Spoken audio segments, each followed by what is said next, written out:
Boa noite, amados irmãos e irmãs. Nós vamos continuar a comunhão dentro da série A Palavra e o Espírito, abordando nesse primeiro momento o Evangelho de João, capítulos 14, 15, 16 e 17. Nós temos visto como esses capítulos na Bíblia têm um valor muito grande. Por quê? Porque nos capítulos 14, 15 e 16, o Senhor mesmo apresenta o que o Espírito iria fazer em nossas vidas. A Bíblia nos mostra que quando Deus enviou seu Filho Jesus, o Senhor veio e o Evangelho de João nos mostra que o Senhor, que é a própria palavra de Deus, que é o próprio Deus, veio e habitou entre nós.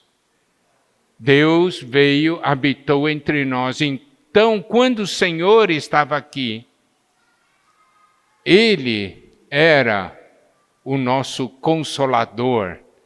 Ele era o nosso Paracleto, nosso advogado, nosso ajudador, nosso intercessor, aquele que nos defendia. Só que aquele Paracleto, que era o Senhor, era Deus entre nós em carne. Ele tinha as limitações, porque ele estava aqui como um homem. E para o plano de Deus, que era um plano tremendo e maravilhoso, o que Deus queria, o que Deus preparou para nós era muito maior do que Deus estar habitando entre nós. O que Deus queria era habitar em nós. Então, o Senhor, em João 14, como nós vimos, no versículo 16, ele disse: Eu rogarei ao Pai e ele vos dará outro Consolador, a fim de que esteja para sempre convosco. Ele era o Consolador em carne, mas ele iria morrer, ressuscitar, e ele iria pedir ao Pai para enviar um outro Consolador. Só que esse Consolador agora é em espírito, iria habitar dentro de nós. Isto é algo tremendo, isto é algo maravilhoso. Então, o primeiro Consolador, o primeiro Paracleto é entre nós. E o outro Consolador, o outro Paracleto é dentro de nós. Isso o Senhor queria mostrar aos discípulos, que as experiências deles iriam mudar muito. E o Senhor disse o seguinte, no versículo 16, Ele vos dará outro Consolador, a fim de que esteja para sempre convosco. Muito interessante que essa palavra sempre, no grego, é aion. Os irmãos se lembram quando nós estudamos sobre a palavra mundo, né? Tem a palavra cosmos, que é o sistema, e existe essa palavra aion, que é uma era, um período dentro, né, de toda a história, dentro do tempo. Então, existia um aion, um período de tempo, uma era, e esse aion era algo que mudava, né, e que muda o mundo hoje. Em cada época, o mundo se manifesta num aion diferente, numa forma diferente. E aqui, quando ele fala que esse outro Consolador estaria para sempre convosco, esse sempre usa aion. Essa palavra grega é aion. O que isso quer dizer? Que começaria uma nova era, a era do Espírito. E é isso que nós precisamos perceber. E o Senhor estava querendo ajudar os discípulos para que eles percebessem da grande mudança que seria porque ele já não estaria mais com eles fisicamente, mas voltaria e estaria para sempre com os seus na forma de espírito. Louvado seja o Senhor. Agora, os discípulos tinham que aprender, né, a viver nessa nova realidade. Não de um Senhor físico, mas o Senhor no espírito. E essa é a grande lição, amados irmãos, amadas irmãs, que nós também precisamos aprender. Nós ainda somos muito influenciados pelas coisas físicas. Se eu perguntasse para você, você preferiria o Senhor Jesus fisicamente ao seu lado ou com o Espírito dentro de você? Eu sei que você responderia, como Espírito dentro de mim. Mas eu não creio nisso, porque todos nós gostaríamos de algo visível, concreto. Jesus está do meu lado. Se Jesus estivesse fisicamente do seu lado, você iria ter medo de algo? Mas porque é invisível, está habitando em nosso espírito, nós temos medo. Por quê? Porque nós não percebemos espiritualmente essa realidade.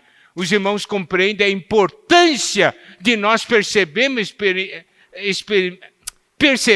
espiritualmente essa realidade? Eu quero que os irmãos ainda vejam o seguinte aspecto. Daí no capítulo 14, versículo 17 diz, o Espírito da verdade, é o Espírito da realidade, que o mundo não pode receber, porque não o vê nem o conhece. Vós o conheceis, porque ele habita convosco e estará em vós.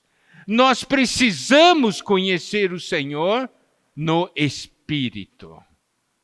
Hoje ele é o Espírito da verdade, hoje ele é o Espírito da realidade, trazendo toda a realidade de Deus para as nossas vidas.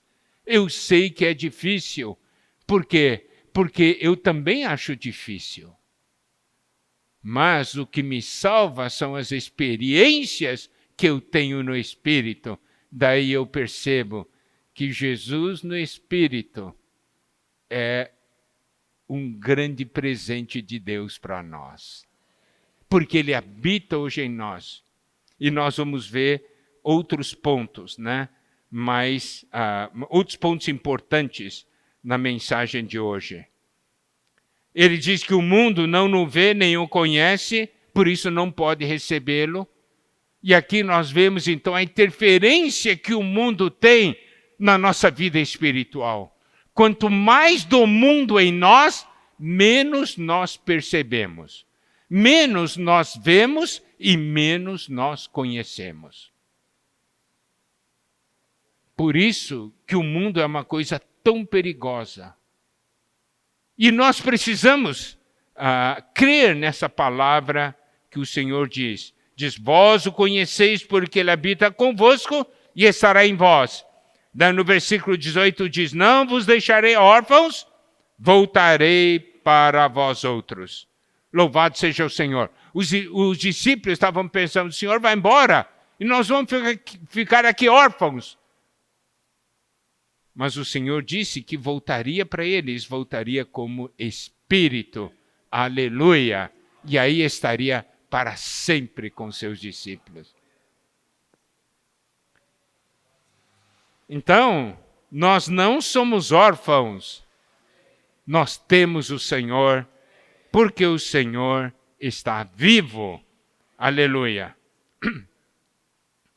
Eu gostaria de, neste momento, ilustrar essa realidade do que é ter o Espírito dentro de nós, o poder dessa realidade. E eu quero tomar a pessoa de Estevão na Bíblia como um exemplo prático. Vamos ver Atos capítulo 6, versículos 1 até 5. Diz assim, ora, naqueles dias, multiplicando-se o número dos discípulos, houve murmuração dos helenistas contra os hebreus, porque as viúvas deles estavam sendo esquecidas na distribuição diária. Então os 12 convocaram a comunidade dos discípulos e disseram: não é razoável que nós abandonemos a palavra de Deus para servir às mesas. Mas, irmãos, escolhei dentre vós 7 homens de boa reputação, cheios do Espírito e de sabedoria, aos quais encarregaremos desse serviço. E quanto a nós, nos consagraremos à oração e ao ministério da palavra.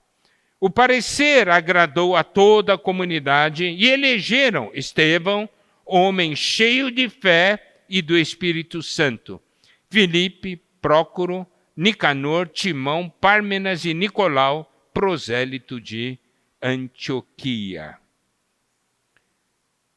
Aqui nós vemos os apóstolos pedindo para os irmãos escolherem 7 homens de boa reputação, cheios do Espírito. O que nós precisamos ver é o seguinte: quando a Bíblia diz cheios de Espírito, significa homens que têm essa realidade que o Senhor fala em João 14. Entende? O Senhor prometeu: eu vou voltar como Espírito. E aqui temos homens cheios do Espírito, que tinham o Senhor dentro deles. Então era um homem cheio de sabedoria e eles serviram. Eles serviam. Agora, olha Atos 6, versículo 8. Estevão, cheio de graça e poder, fazia prodígios e grandes sinais entre o povo. O que um homem cheio do Espírito pode fazer? Se você comparar com aqueles discípulos naquela noite, naquela última noite com o Senhor, com medo, pensando, o Senhor vai embora, nós vamos ficar aqui sozinhos. Se você comparar com um homem como Estevão, você diz, não é possível, né? Você vê, antes cheio de medo, cheio de incertezas, agora, homem cheio de espírito, sabedoria, cheio de graça e poder. Isso aqui um homem cheio de espírito pode fazer. É isso que o Senhor prometeu para os seus discípulos. É isso que o Senhor prometeu para nós, irmãos. É isso que nós precisamos perceber. Olha a importância de João 14. O Senhor diz, eu vou mudar a vida de vocês. Eu, estando fisicamente com vocês, eu sou limitado. Mas quando eu me tornar espírito e eu voltar, as coisas vão mudar. E olha só o que os versículos 9 até 16 falam. Eu vou gastar um pouco de tempo nisso para que os irmãos percebam o que é um homem cheio de espírito. Levantaram-se, porém, alguns que eram da sinagoga chamada dos libertos, dos sireneus, dos alexandrinos e dos da Cilícia e Ásia, e discutiam com Estevão. E não podiam resistir à sabedoria e ao espírito pelo qual ele falava. Você pode ver, ninguém podia resistir a ele. Por quê? Estava cheio do Espírito. Então subornaram homens, versículo 11, que dissessem, temos ouvido este homem proferir blasfêmias contra Moisés e contra Deus. Sublevaram o povo, os anciãos e os escribas, investido, o arrebataram, levando-o ao sinédrio. Apresentaram testemunhas falsas que depuseram. Este homem não cessa de falar contra o lugar santo e contra a lei, porque o temos ouvido dizer que esse Jesus, o Nazareno, destruirá esse lugar e mudará os costumes que Moisés nos deu. Olha o 15. Todos os que estavam sentados no sinédrio, fitando os olhos em Estevão, viram o seu rosto como se fosse rosto de anjo. Aqui está uma pessoa que expressa a Deus. Por quê? Porque está cheio do Espírito. É resultado desse João 14, 15 e 16.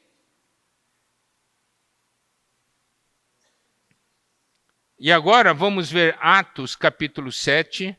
Nós sabemos que Atos 7, Estevão então começa a falar e apresenta a palavra de Deus, né? Apresenta a Bíblia de uma maneira viva, emocionante, cheio de poder e de impacto.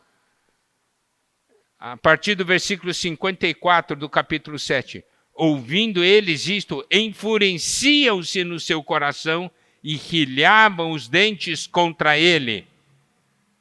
Mas Estevão, cheio do Espírito Santo, olha só, preste atenção. Mas Estevão, cheio do Espírito Santo, fitou os olhos no céu e viu a glória de Deus e Jesus que estava à sua direita. E disse: Eis que vejo os céus abertos e o Filho do Homem em pé à destra de Deus. Eles, porém, clamando em alta voz, taparam os ouvidos e, unânimes, arremeteram contra ele, lançando-o fora da cidade, o apedrejaram.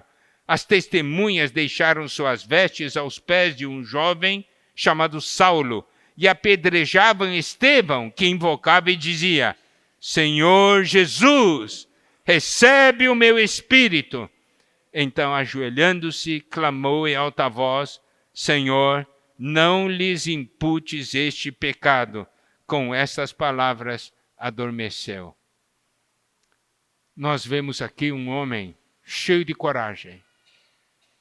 Aqui diz de uma maneira clara no versículo 55, Estevão cheio do Espírito Santo. E ele disse: E vejo os céus abertos e o Filho do Homem em pé à destra de Deus. Nós vemos aqui duas coisas que todo cristão precisa ver.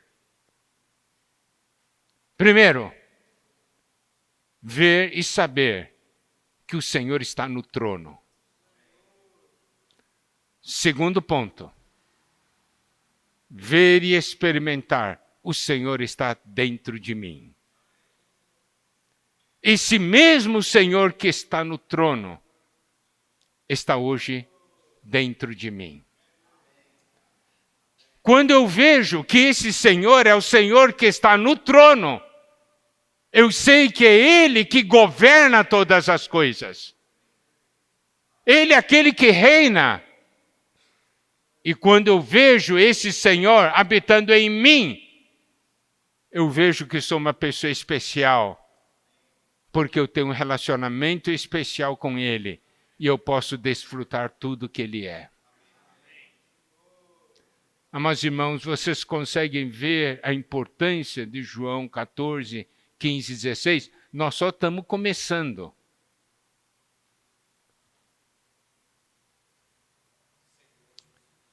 Agora vamos voltar a João 14, agora vamos ver o versículo 19. Ainda por um pouco, e o mundo não me verá mais. Vós, porém, me vereis, porque eu vivo, vós também vivereis.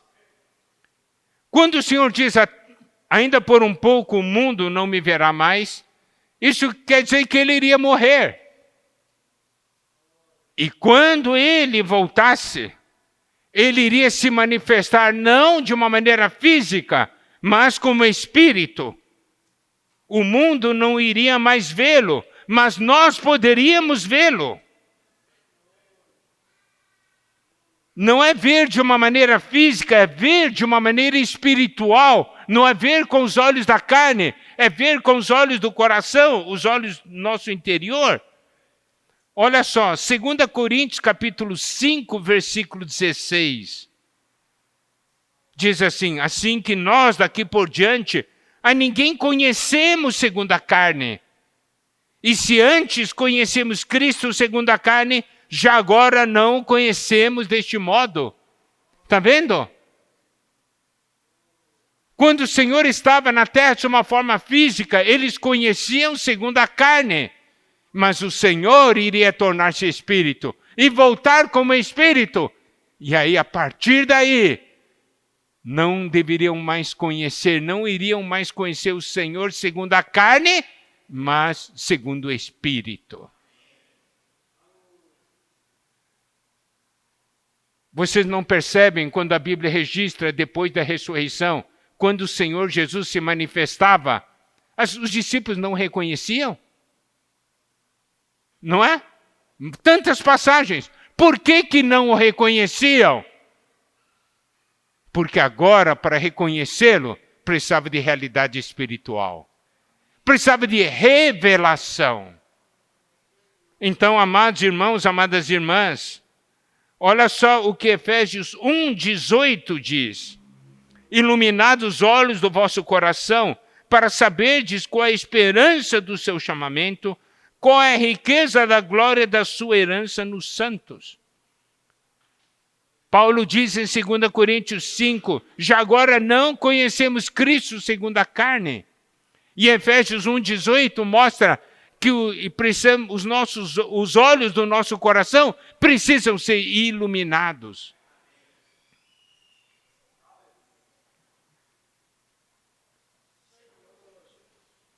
Atos 26, versículo 17 e 18. O Senhor fala para Paulo, livrando-te do povo e dos gentios para os quais eu te envio. Versículo 18, para lhes abrires os olhos e os converteres das trevas para a luz, da potestade de Satanás para Deus, a fim de que recebam eles remissão de pecados e herança entre os que são santificados pela fé em mim. Pelo que, ó rei Agripa, não fui desobediente à visão celestial. A função de Paulo era pregar o evangelho. Para quê? Para abrir os olhos das pessoas. Abrir os olhos interiores para que as pessoas pudessem conhecer o Senhor. Não eram olhos físicos, eram olhos espirituais. Mas irmãos e irmãs, isso aqui é uma lição diária para nós. Nós ainda somos muito guiados pelas coisas que os nossos olhos físicos veem. E somos muito guiados pelo que os nossos olhos físicos enxergam. Nós estamos olhando para coisas visíveis. Precisamos dar atenção às coisas invisíveis. Coisas que se percebem somente no Espírito. E o Senhor Jesus, em Apocalipse 3:18, falando para a igreja em Laodiceia, os repreende e diz algo muito importante. Apocalipse 3:18. Aconselho-te que de mim compres ouro refinado pelo fogo para te enriqueceres, vestiduras brancas para te vestires, a fim de que não seja manifesta a vergonha da tua nudez, e colírio para ungires os olhos, a fim de que vejas. Aqui tem 3 pontos que o Senhor repreende a igreja em Laodiceia. Falta ouro, falta natureza divina, falta a realidade da fé. Pedro fala, da prova da fé, mais valiosa do que o ouro. Isso se refere ao ouro. Quanto fala as vestes, são o nosso comportamento, o nosso viver. E aqui fala principalmente, tocando nesse aspecto de visão, é colírio para ungires os olhos, a fim de que vejas. Amados irmãos e irmãs, nós precisamos ou não de colírio. O mundo não conhece, não vê, mas nós conseguimos ver, nós conseguimos conhecer. E quando aqui fala que é para comprar, significa existe um preço a ser pago.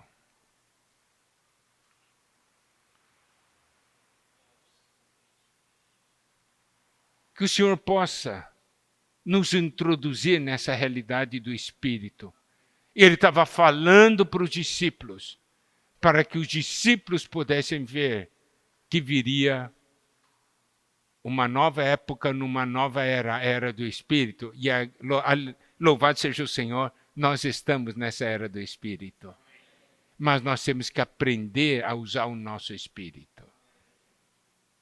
E o Senhor diz ainda, né, nesse mesmo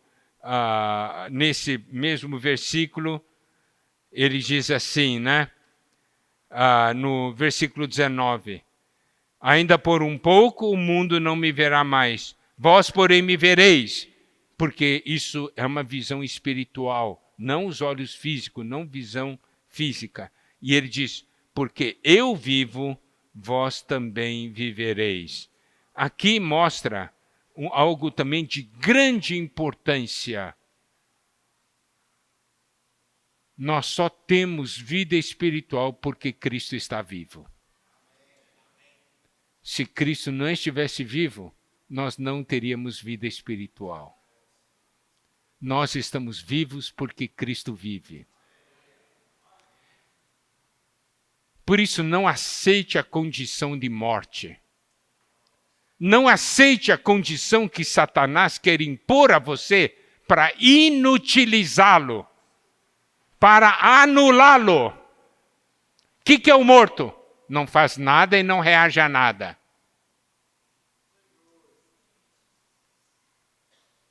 Nós estamos vivos porque Cristo vive. O discípulo estava pensando, é o fim. Mas o Senhor está falando, eu vivo. Eu vivo. E eu vou sempre estar vivo. E vocês também vão estar vivos porque eu estou vivo. É isso que nós temos que crer, irmãos. A realidade dessa vida se manifestar. Gálatas 2:20 diz logo, já não sou eu quem vive, mas Cristo vive em mim. E esse viver que agora tenho na carne, vivo pela fé no Filho de Deus que me amou e a si mesmo se entregou por mim. A nossa vida espiritual depende da vida de Cristo. Nós estamos unidos a Cristo. Se nós estivéssemos separados, nós não teríamos nenhuma vida espiritual.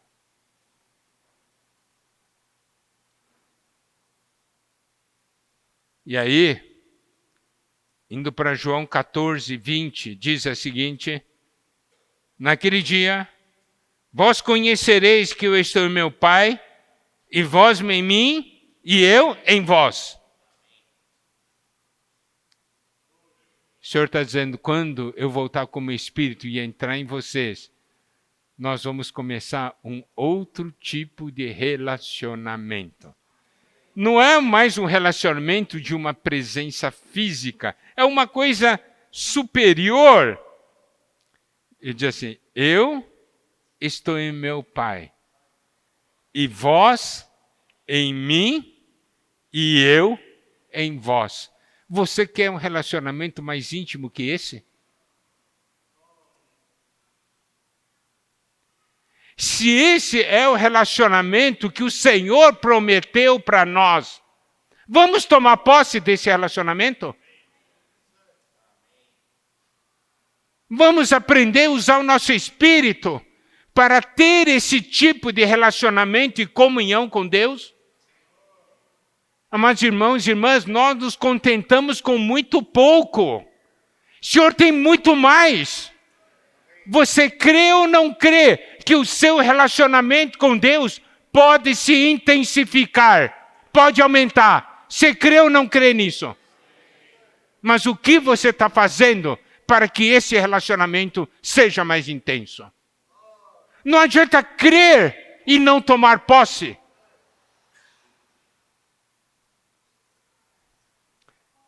Olha o que o Senhor diz, naquele dia, vós conhecereis que eu estou em meu Pai, vós em mim e eu em vós.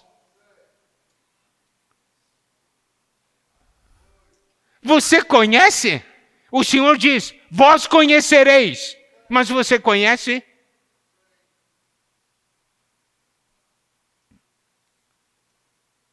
Irmãos, compreende o que Deus quer fazer hoje? Deus quer trazer a realidade de todas essas palavras para a nossa vida.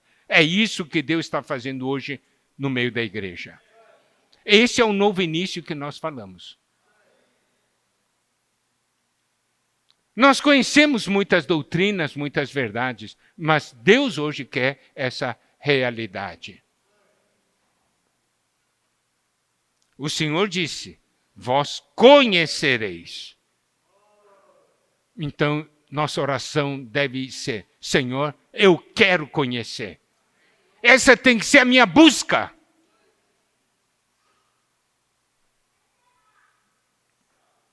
Versículo 21.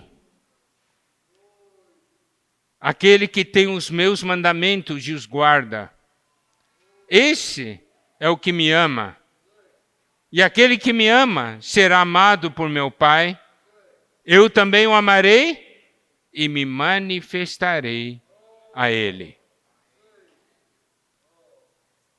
Então, esse é o relacionamento.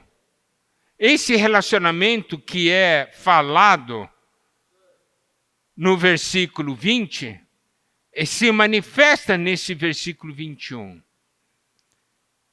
Ele fala, aquele que tem os meus mandamentos. Você sabe, irmãos, o que significa aquele que tem os seus mandamentos?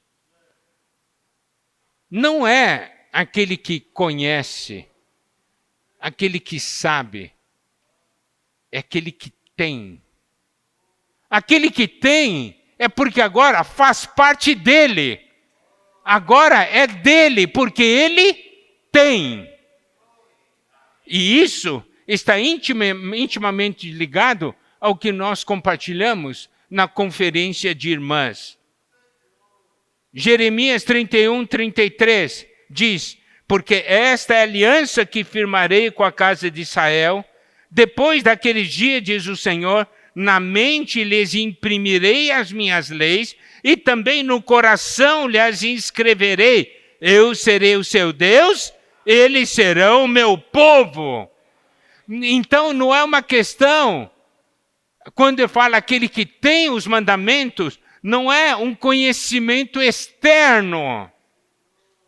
Mas é por quê? Porque os mandamentos do Senhor estão agora impressas na mente e inscritas no coração. Então, onde estão as minhas palavras? Já faz parte do nosso ser. Aquele que tem, significa, agora essas palavras se tornaram parte de mim. Agora são minhas palavras. Essas palavras eu tomei posse, eu tomei para mim. Por isso, eu tenho. Os irmãos compreendem? E quando nós temos, o que acontece, o versículo diz, aquele que tem os meus mandamentos e os guarda, esse é o que me ama. Então, toma essa palavra para dentro de si e guarda. Isso quer dizer, pratica isso. Esse é o que me ama. E aquele que me ama será amado por meu Pai, e eu também o amarei e me manifestarei a ele. Amados irmãos, quando aquele diz, aquele que me ama será amado por meu Pai, não quer dizer aqui uma questão de efeito, causa e efeito, entendeu? Não quer dizer o quê? Então, se eu não fizer isso, Deus não vai me amar, porque Deus sempre me ama. Aqui, quando o Senhor fala, se refere a uma porção especial desse amor, que somente quem está próximo consegue desfrutar. É a intensidade desse amor. Quer ver? Se ali tem uma lâmpada, digamos que agora está em total escuridão, e tem uma lâmpada somente naquele canto, não é? Aquela lâmpada brilha com uma intensidade constante, não é verdade? Mas se você está lá na porta, você vai conseguir ler alguma coisa? Se só tem uma lâmpada acesa ali no fundo e você está lá na porta e está tudo escuro aqui. Você vai conseguir ler alguma coisa? Não. Se você quer ler, você tem que se aproximar, não é isso? Quanto mais perto, mais você vê. Agora, quando está do lado da lâmpada, você lê bem, porque a lâmpada está ali iluminando. Você entende o que eu quero dizer? Deus nos ama com uma mesma intensidade e essa intensidade é grande. Mas se nós estamos longe, o nosso desfrute desse amor é pequeno. Se estamos próximos, o desfrute desse amor é grande. Amado irmão, amada irmã, como está o seu desfrute do amor do Senhor? Você crê que Deus te ama ou você vive reclamando? Isso mostra a nossa distância de Deus.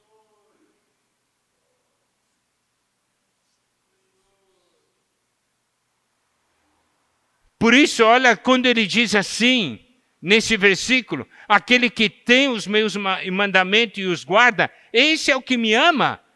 Quem ama a Deus, ama a palavra de Deus, ama as coisas de Deus. E aí diz, aquele que me ama será amado por meu Pai. Significa o quê? Ele vai sentir esse amor do Pai. Por quê? Porque está próximo. Não está distante, não está longe.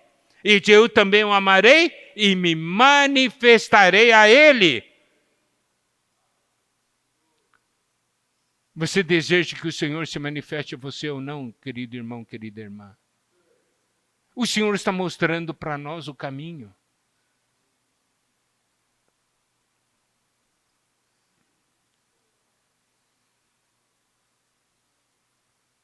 Essa nossa unidade com Deus. Falando, né? Que o Senhor Jesus falou nesses versículos. Eu vou ler novamente, tá?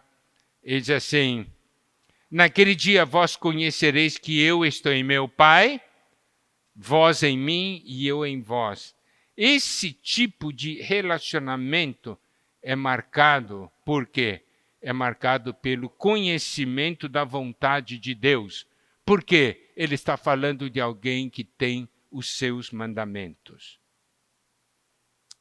É um relacionamento em que existe o conhecimento da vontade de Deus, mas também existe obediência a essa vontade de Deus, porque ele fala, aquele que guarda, aquele que obedece.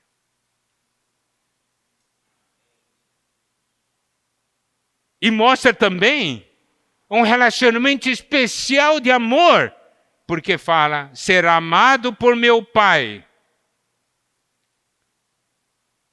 E existe uma marca de revelação do Senhor, de uma maneira especial, íntima, porque o Senhor diz, eu me manifestarei a Ele. Irmãos, eu vou lhe dizer uma coisa. Esses dias, penetrando novamente em João 14, 15, 16, eu fiquei profundamente tocado e comovido. Porque o Senhor estava falando para mim, eu quero que vocês tenham esse viver. Eu preparei tanta riqueza. Vivam essa riqueza. Vivam essa realidade. Essa é uma realidade que o Espírito traz.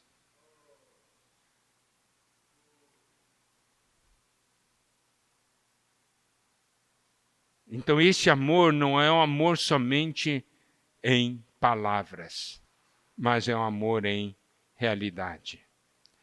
E aí, continuando, versículo 22, disse-lhe Judas, não o Iscariotes, de onde procede, Senhor, que estás para manifestar-se a nós e não ao mundo? Como é que esse negócio que você vai se manifestar a nós e não ao mundo? o Senhor está falando para eles que não era uma manifestação física, mas uma manifestação espiritual. E aí responde no versículo 23. Respondeu Jesus: se alguém me ama, guardará minha palavra e meu Pai o amará. E viremos para ele e faremos nele morada. Esse é um versículo importante, por quê? Porque esse versículo, ele não está falando somente para os discípulos que estavam com ele naquele momento. Ele disse, se alguém me ama, então é uma palavra válida para todos nós. Se alguém me ama, guardará minha palavra. E meu Pai o amará.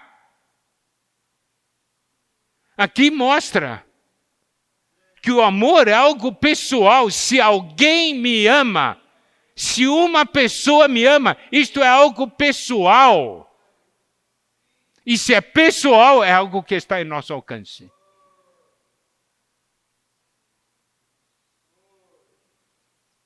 Se eu amo o Senhor, eu guardo a palavra. Eu amo a palavra porque eu amo o meu Senhor. Você pode ver, o Senhor fala muito, se você ama, você vai guardar a minha palavra. Ele liga o amor, a pessoa dele e a palavra dele. Em guardar a palavra dele, em viver a palavra dele.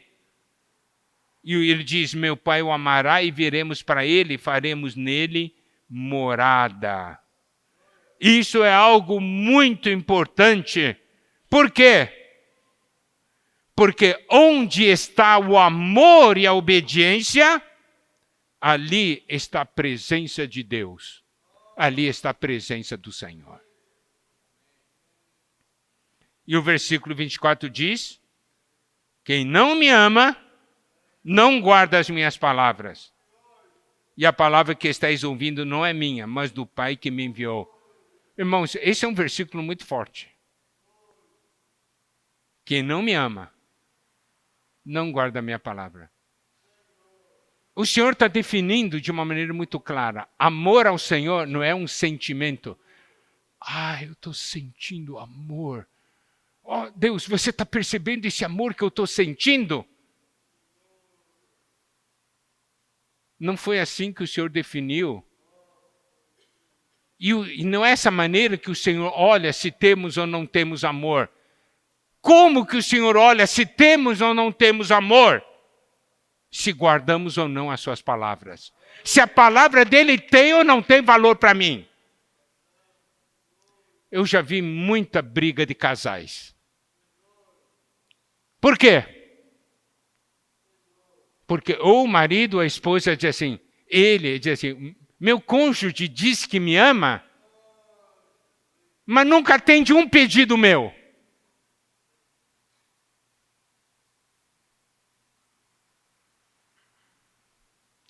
Vocês que são esposas, eu quero fazer pergunta. Seu marido diz assim, eu amo você, querida, mas nunca faz a sua vontade. Nunca faz a sua vontade. O bem, faz isso para mim. Não. Eu te amo. Não. Eu gostaria tanto que você comprasse isso para mim. Não. Eu te amo. Irmãs, vocês ficariam satisfeitas? Não, né?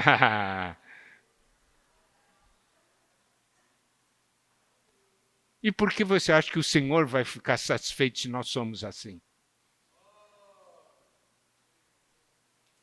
Preste atenção, o Senhor diz, no 23, se alguém me ama, guardará minha palavra. Meu Pai o amará e viremos para ele e faremos nele morada. Quem não me ama, não guarda as minhas palavras. A palavra que estáis ouvindo não é minha, mas do Pai que me enviou. Vocês não estão guardando a palavra do Pai. Irmão, o Senhor define aqui claramente como que ele vê a expressão do amor. Que nós possamos ser aprovados. Amém? Nós vamos continuar amanhã de manhã na chácara e nós vamos terminar o capítulo 14. Espero que o Senhor realmente possa nos iluminar, amados irmãos. Se você compreender que o Senhor Jesus estava falando as últimas palavras para os seus discípulos antes da sua morte, você vai perceber que essas são as palavras que Ele quer que a gente saiba. Se for registrado, Ele quer que a gente saiba e que a gente viva. Que o Senhor nos abençoe. Amém.